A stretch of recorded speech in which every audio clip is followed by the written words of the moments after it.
কুতুবে সুবহানী শেখ মুহিউদ্দিন আব্দুল কাদের জিলানী রাহমাতুল্লাহ আলাইহি তিনি বলেছেন, মুনাজাত করতে গিয়ে আবেগে বলেছেন, রব্বুল আলামিন তুমি যদি দয়া করে আমাকে জান্নাত দাও, আর তোমাকে যদি আমি না পাই, তুমি যদি আমার সঙ্গে দেখা না করো, আমারে যদি কথা না বলো, তাহলে এই জান্নাত আমার কোনো লাভ নাই।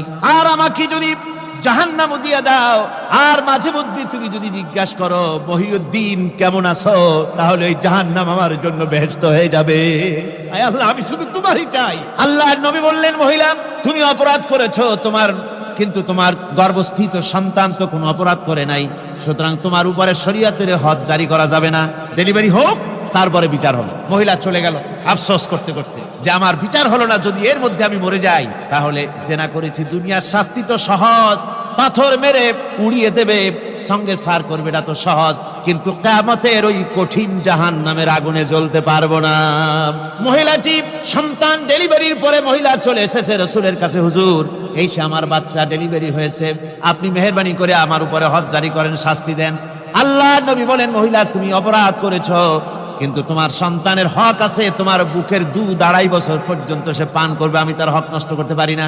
মহিলা আবার চলে গেল কাঁদতে কাঁদতে, যদি এর মধ্যে মরে যায়, 2.5 বছর যেতে পারে নাই, তার আগেই মহিলা ওই বাচ্চাটাকে কোলে নিয়ে হাতে একটা রুটি দিয়া হুজুরের কাছে আসছে। কত পেরেশানি দেখেন। মহিলা এসে বলেন, ইয়া রাসূলুল্লাহ, আমার এই বাচ্চা এখন দুধ ছেড়ে দিয়েছে, সে রুটি খাইতে পারে, হুজুর আর দেরি করবেন না, এই শাস্তি না নিয়ে যদি মরে যায়, জাহান্নামের কঠিন আযাব আমি ভোগ করতে পারবো না। আল্লাহর নবী ওই মহিলাকে অর্ডার দিয়া দিলেন, একে বুক পর্যন্ত মাটির মধ্যে গেড়ে দিয়া চতুর্দিক থেকে পাথর নিক্ষেপ করো। মহিলাকে নিয়ে পাতাকে বুক পর্যন্ত মাটির ভিতরে গেড়ে দিয়া চতুর্দিক থেকে যখন পাথর নিক্ষেপ করা হচ্ছিল, রক্ত ছিটে এসে একজন সাহাবীর গায়ে পড়ায়, সাহাবী মহিলাকে ভৎসনা করলেন।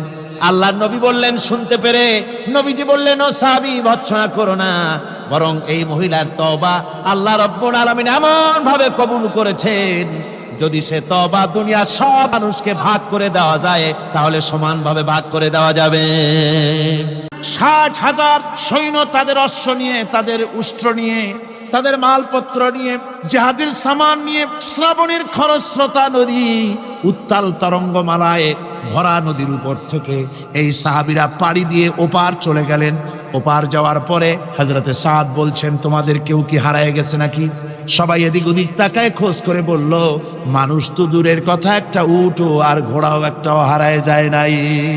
একজন বলল, আমার একটা পেয়ালা, যে পেয়ালা আমি পানি পান করতাম, সেই পেয়ালাটা তুফানে ছিটকে কোথায় চলে গেছে, ওইটা হারায় গেছে। হযরতে সাদ বলেন, মুজাহিদের কোন জিনিস দরিয়া নিতে পারে না, অবশ্যই তা ফেরত আসবে। এই কথা তিনি বলতেছিলেন, হঠাৎ করে দরিয়ার কিনারে একটা আওয়াজ হলো, দেখা গেল তুফানের ভিতরে সেই হারানো বাটিটা তাদের মধ্যে ফিরে এসেছে।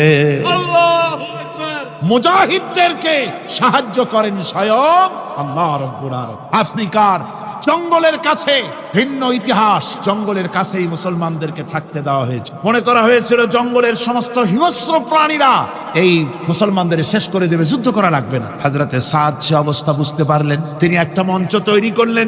সেই মঞ্চের উপরে দাঁড়ায় জঙ্গলের প্রাণীদের দিকে লক্ষ্য করে তিনি নোটিশ জারি করে দিলেন, বললেন, ইয়া আইয়াতুহাল হাশারাতু ওয়াস-সিবাউ নাহনু আসহাবু রাসূলুল্লাহ সাল্লাল্লাহু আলাইহি ওয়াসাল্লাম।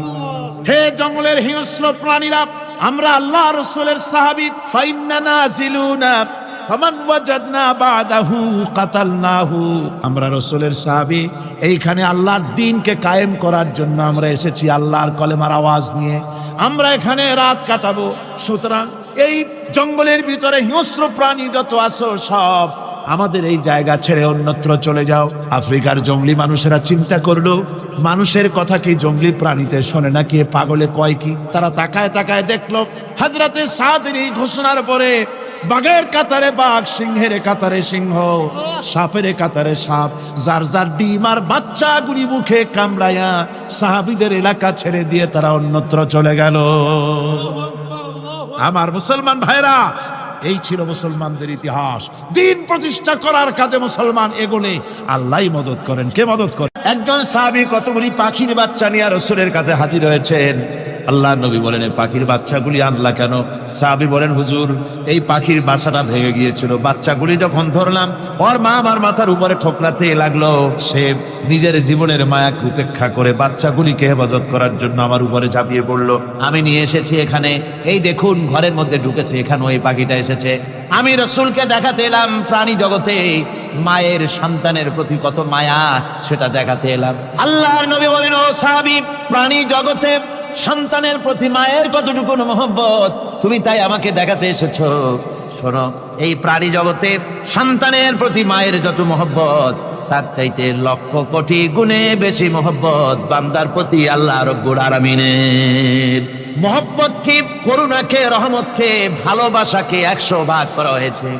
100 ভাগ করে 99 ভাগ আল্লাহ নিজের কাছে রেখেছেন, আর একটা ভাগ তামাম পৃথিবীর প্রাণী জগতে আল্লাহ ছড়াই দিয়েছেন।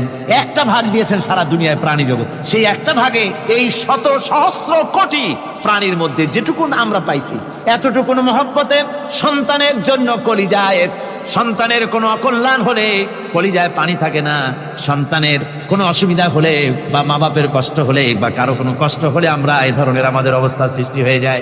এক ভাগ তামাম পৃথিবীর সমস্ত প্রাণী জগতে ছড়ায় দেওয়ার পর আমাদের অবস্থা যদি এই হয়, তাহলে 99 ভাগ রহমত যার কাছে, বান্দার প্রতি তার মহব্বত কতখানি। একবার একজন দরবেশ সাহেব রাস্তা দিয়ে যাচ্ছেন, প্রতিমধ্যে তিনি দেখতে পেলেন নদী থেকে এক কলসি পানি নিয়ে এক যুবতী সুন্দরী মেয়ে রাস্তা বেয়ে যেতেছে। দরবেশ সাহেব দাঁড়ায় গেলেন আর ওই যুবতীর দিকে এক নজরে তাকায় আছেন, চোখে পলক দেয় না। এরপরে যুবতী থমকে দাঁড়ায় গেল। আধা বুড়া মানুষ, দাড়ি অর্ধেক পাইকে গেছে, দেখতে দেখায় খুব বুজুর্গ মানুষ, কিন্তু রাস্তায় আমার একা পায়া এমনি করে তাকিয়ে আছে আর চোখ দিয়েও তো পানি পড়ে। ব্যাপারটা কি? দরবেশ কাঁদে কেন? প্রতিমধ্যে আমাকে একা পেয়ে দরবেশ কাঁদে কেন, তাকিয়ে আছে কেন? মহিলার চিন্তা জাগলো। শেখ সাদী রহমতুল্লাহ আলাইহি ঘটনা লিখেছেন, বাংলা এক কবিতার অনুবাদ করেছেন। একদা সুখদায়ক প্রমোদা বদন, দর্শন করি মম ঝরিল নয়ন, হেসে কহে সেরূপসী সবিস্ময় মন, কহ দেখি মহাশয় কহ কি কারণ, বিষয়ে বিরাগী তুমি ভুবনে প্রচার, কি হেতু জন্মিল তব মানস বিকার। যুবতী মেয়েটি বলছে, ওগো দরবেশ সাহেব, হুজুর সাহেব, আমি একটা যুবতী মেয়ে লোক, রাস্তায় আমাকে একা পেয়ে আপনি আমার দিকে তাকায় আছেন আর কাঁদতেছেন। এই বৃদ্ধ বয়সে ভীমরতি হলে কেন? আমাকে দেখে কাঁদেন কেন আর এক নজরে কেন তাকায়ছেন? কারণটা কি? কি কুমতলব আছে? দরবেশ সাহেব বলছেন, হেসে কহিলাম বালে করহ শ্রবণ, নেত্র ঝরে তবু হেতু ভেব না এমন। হে রূপসী মেয়ে, তোমার জন্য আমি কান্দি, একথা একবারও চিন্তা করো না। যে শিল্পী রচিল এই সুধাংশু বদন, তাহার তরে ঝরে নেত্র নয়নে জীবন। তোমার প্রেম পাওয়ার জন্যে তোমাকে দেখে লোবাতুর এবং কামুক হয়ে তোমার দিকে তাকায় কান্দি, একবারও ভেব না। আল্লাহর কসম আমি কাঁদতেছি, তোমার এত সুন্দর স্বাস্থ্য আর চেহারা যে আল্লাহ রাব্বুল আলামিন বানায় দিলেন, না জানি সেই আল্লাহ কত সুন্দর। মুনাফিক, তুমি কাকে ভয় দেখাতেছ? তোমার তরবারি এই সমাজের কিছু কাফেরেরা ভয় করতে পারে, তুমি কি আমারে চেনো নাকি? তুমি কারে ভয় দেখাও? তামাম পৃথিবীর সমস্ত কাফেরদের উপরে আল্লাহ রাব্বুল আলামিন আমাকে বাঘ বানায় পাঠিয়েছেন। তরবারি দিয়ে প্রমাণ হবে। মুনাফিক বলে তুমি আঘাত করো, কয় না, আক্রান্ত হলে পরে তারপরই জবাব দেব। এরপরে মুরাকাব আঘাত হানতে লাগলো। হযরতে আলী সমস্ত রণকৌশল দিয়ে আঘাতগুলি তিনি ফিরিয়ে দিতে লাগলেন। এরপরে হযরতে আলী বলছেন, মুরাকাব এবার তৈরি হও আমার আঘাত সহ্য করার জন্য। হযরতে আলী জুলফিকার তুলে আঘাত করলেন। এক আঘাতেই দেখা গেল মুরাকাবের মাথা থেকে শুরু করে শরীর টুকরা হয়ে গিয়া হযরত আলীর তরবারির মুঠা পর্যন্ত মাটির ভিতরে গেড়ে গিয়েছে। পরে দুর্গ দখল হয়ে গেল। পরের দিন আল্লাহর নবী বলেন, আলী শুনতে পেলাম তোমার ঢাল ভেঙে গিয়েছিল, তারপরে তুমি যুদ্ধ করলে কি দিয়ে? হযরত আলী বলেন, হুজুর, আমুজ দুর্গের ওই কবাটটা, লোহার কবাটটা বাম হাতে নিয়া আর ডান হাতে তরবারি নিয়ে লড়াই করেছি।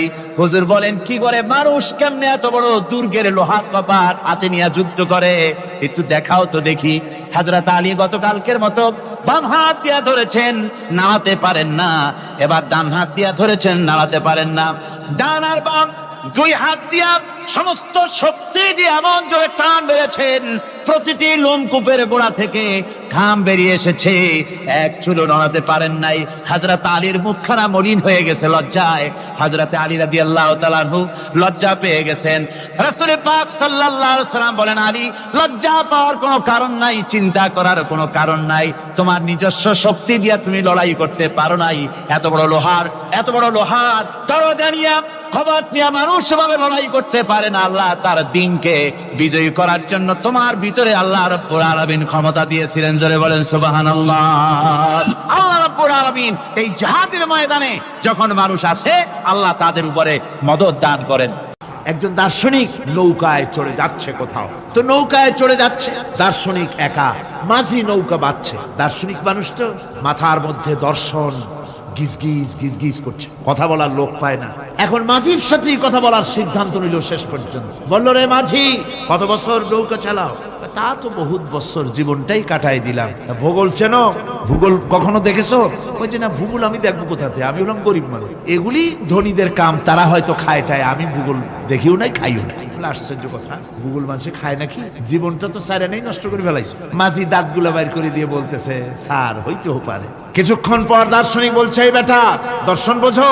স্যার, খামোখাই শরম দিচ্ছেন, এ সমস্ত বড় লোকের খাবার, ওগুলি আমার সামনে বলে লাভটা কি? আমরা গরিব মানুষ, এগুলি আমরা কোনোদিন দেখিও নাই, খাইও নাই। দার্শনিক বলছে, বেটা বেউকুফ, দর্শন মানুষে বুঝি খায়? তোর জীবন আটা নাই মিশা। মাঝি কয়, হইতেও পারে। এবার দার্শনিক বলছে, এই বেটা, কিছুই তো জানো না, খালি দাঁত বাইর করো, ইতিহাস চেনো? মাঝি বলছেন, স্যার, এইবার একটা কথা বলছেন যেটার সাথে কিছুটার মিল আছে, আমি খাইছি। সেটা হচ্ছে, বাপ গরিব ছিলেন, কিন্তু মাঝে মধ্যে শীতের মৌসুমে পাতিহাঁস জবাই করে আমরা খাইতাম, আর বিবাহের সময় শ্বশুর বাড়ির রাজহাঁস জবাই করে খাওয়াইছিল, কিন্তু ইতিহাস তো খাই নাই। ওইটা কোথায় পাওয়া যায়? দার্শনিক বলছে, বেকুব বেটা, ইতিহাস আর পাতিহাঁস বুঝি এক? তোর জীবন তো 12 আনাই মিছা। মাঝি কয়, হইতেও পারে। কিছুক্ষণ পর উত্তর দিকে কালো মেঘ উঠেছে, আকাশ থমথমে ভাব, নদীর ভিতরে তুফান সৃষ্টি হয়েছে। মাঝি বলছে, স্যার, সাঁতার জানেন? কয় যে না মাঝি, সাঁতার তো জানি না। মাঝি কয়, স্যার, ভূগোল, দর্শন, ইতিহাস 3 সাবজেক্টে আমার জীবন 12 আনা মিছা। এখন তো দেখি এক সাবজেক্টে 16 আনাই মিছা আপনার। আমার তো 4 আনা আছে, 12 আনা ফেল, 4 আনা তো আছে। ওই 4 আনা দিয়ে আমি সাতরাইয়া কেনারায় উঠে যাব, আর ইতিহাস, দর্শন, পাতিহাস খাইয়া ডুবে মরমিয়া। এবার দার্শনিক বলছে, আরে মাঝি, মানুষকে এরকম নৌকা ডুবে মরে নাকি? কয়, মরে না। আমার বাপ এই নৌকার মাঝি ছিল, তারপরে এই নৌকা বাইতে বাইতে আমার বাপ এই নৌকার মধ্যে মরছে ডুবে। আচ্ছা, তোমার দাদা? আমার দাদাও মাঝি ছিল, এই নৌকা বাইতে গিয়ে সেও মরছে। তোমার নানা? আমার নানাও এরকম নৌকা বাইয়া এরকম মাঝি হয়ে মরছে। দার্শনিক কয়, তুমি তো দারুণ বেহায়া, যে নৌকায় তোমার বাপ মরলো, দাদা মরলো, সেই ব্যবসা তুমি ছাড়তে পারো নাই, তুমি তো দারুণ বেহায়া। মাঝির বুদ্ধি কম না। মাঝি কয় যে, স্যার, আপনার বাপ জিন্দা আছেন? কয় না, মারা গেছেন। কোথায় মরছে? ঘরের মধ্যে, খাটের উপরে চিত হইয়া আরামসে মারা গেছে। আপনার দাদা? বলে, তিনিও ঘরের মধ্যে বাস করেন, ওইখানে ঘরের মধ্যেই মারা গেছেন, খাটের উপরে। আপনার নানা? উনিও ঘরের মধ্যে চিত হয়ে আরামসে মারা গেছেন। মাঝি কয় যে, আপনিও তো বেশরম কম না, যে ঘরের মধ্যে আপনার দাদা মরলো, নানা মরলো, গোষ্ঠী মরলো, সেই ঘরটা তো এখন আপনি সারতে পারেন নাই। এর দ্বারা মাঝি বুঝাইতে চাইল এই কথা, দার্শনিক সাহেব, মৃত্যুর জন্য সময় হলো আসল কথা। সময় যখন এসে যাবে, সে যে জায়গায় হোক, মৃত্যু তাকে ছাড়বে না। মৃত্যু যখন আসবে, জায়গায় পৌঁছতে হবে, আর সময় যখন আসবে, এক মুহূর্ত আগে পিছু করা হবে না। মৌত আসার সাথে সাথে আজরাইল তার সামনে এসে যাবে, এক মুহূর্ত